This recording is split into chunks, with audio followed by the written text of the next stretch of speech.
Hello and welcome to today's video. So in this one we are going to be reviewing the GameSir X2 controller for the iPhone.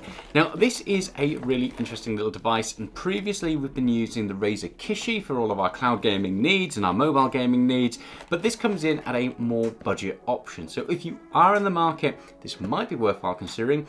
Also might not, depending on how our review goes. So let's get cracking with this and we'll go over some of the things that we really enjoyed about this, some of the things that not so much. So first up, the GameSir X2 does come with this weird nifty little case. It's decent enough and it clips in there nicely. It's this sort of like fabric kind of hard shell that pops open. Got a little bit of netting in there as well if you need to put things in it. And it also has this really annoying elasticated bit. So the case all in all is alright, however it is a bit frustrating, but decent enough for carrying things around. Now, the look and feel of this thing is really good. It feels pretty solid. I've got no real complaints about that at all. Not entirely sure how long that will hold up for, but I guess if you're not an idiot like me and you don't keep doing this, then you don't have too much to worry about.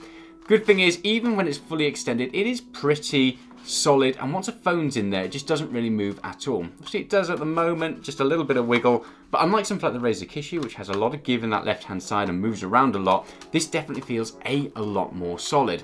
I really like this sort of rubber texture as well for just keeping your phone safe so it's not going to scratch the back, and if you do have a smaller case, your phone will fit in here. Now, getting on to the buttons wise, I've really enjoyed using this. However, it is pretty loud and clicky. So like your R1 and L1 and your triggers on the back as well, they do feel responsive, but they're very loud and clicky, and my wife hates it.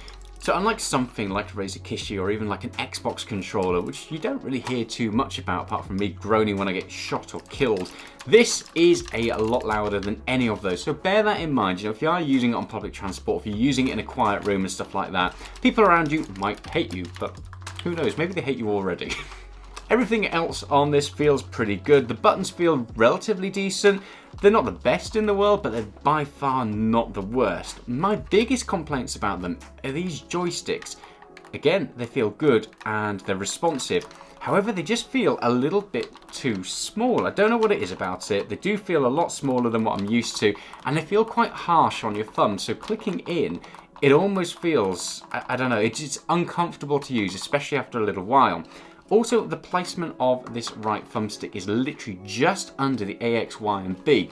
So even if you hold it at an angle, it's not too bad. But if you're just doing some casual gaming and you're holding it in a kind of a bit of a leisurely grip, it definitely gets in the way when you're trying to use those buttons. So something to bear in mind.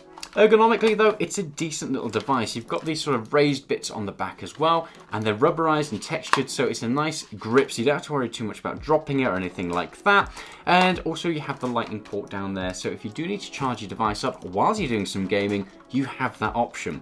I was worried about how much it would impact the sound, obviously with there not being any cutout grooves like on something like the Kishi. However, it's slightly elevated away from the edge here where your speakers would be, so you don't have to worry about that, and the sound is still really good when doing some mobile gaming, so that's a handy thing. Compared to other mobile options out there, it's not the best looking in terms of like its feel and its build quality. It's this white sort of plastic and it feels okay. It's really nice and smooth. However, it does feel cheap, quite lightweight plastic.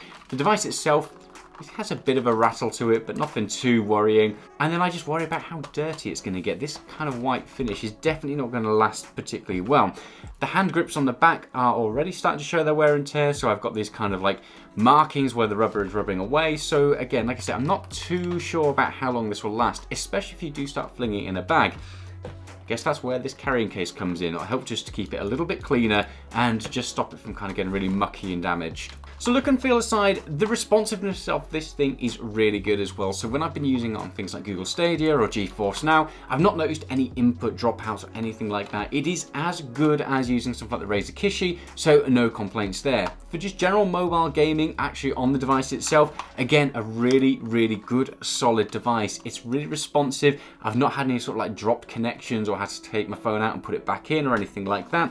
So all in all, the actual functionality of this thing is fantastic. as I mentioned, this is a more budget option, and it definitely feels more budget compared to something like the Razer Kishi. However, it's a really, really good one to go for at the end of the day. If you're looking just to do some lightweight mobile gaming, maybe you're doing some cloud gaming, you want to remove some of that input lag that sometimes comes up with Bluetooth controllers, then this is a pretty solid device. It fits pretty much every iPhone out there. Obviously, it gets some absolutely massive on it, and it's an overall decent feeling piece of kit. It's a decent price, and if you can get used to the kind of the clickiness of it, and you're not too bothered about those thumbsticks, then it's a really good alternative. I prefer the Razer Kishi, however, the one thing that this absolutely has going for it is it just feels so much more solid when a phone is in it. As good as the Razer Kishi is, it's really frustrating sometimes when that left hand grip just wobbles all over the place, whereas this feels a lot more solid. So that's a massive win when it comes to the GameSir X2. So would we recommend this? Yeah, we would. Again, if you're after doing some mobile gaming or cloud gaming on a bit of a budget and you don't want to fork out for something like the Backbone 1 or the Razer Kishi, then this is a really, really good alternative. It's pretty future-proof as well, because obviously, you know how big that goes. It's definitely bigger than something like a Pro Max, and it probably even fits something like an iPad mini in there as well. So if Apple changed the dimensions of their devices, you're not worried about having it really fitted to those. So future-proofing wise, as long as it survives obviously the day-to-day use, then it's a pretty good device to go for. As I said, I do have some concerns about things like this rubbing away over time and this getting extremely dirty, and how well this will hold up. But all in all, it's a really good, solid little device, and definitely one worthwhile checking out. So if you've got any questions about this, throw them down in the comments below and we'll do our best to answer those. But in the meantime, hope you've enjoyed that video. Have you already got one of these, or do you use a different controller when it comes to your cloud gaming and mobile gaming? And if you do, let us know in the comments what one you use. In the meantime, hit that like button, because it just helps YouTube to show this video to more people, and we'll be back in the future with some more awesome content. Stay safe, and we'll see you soon. Bye.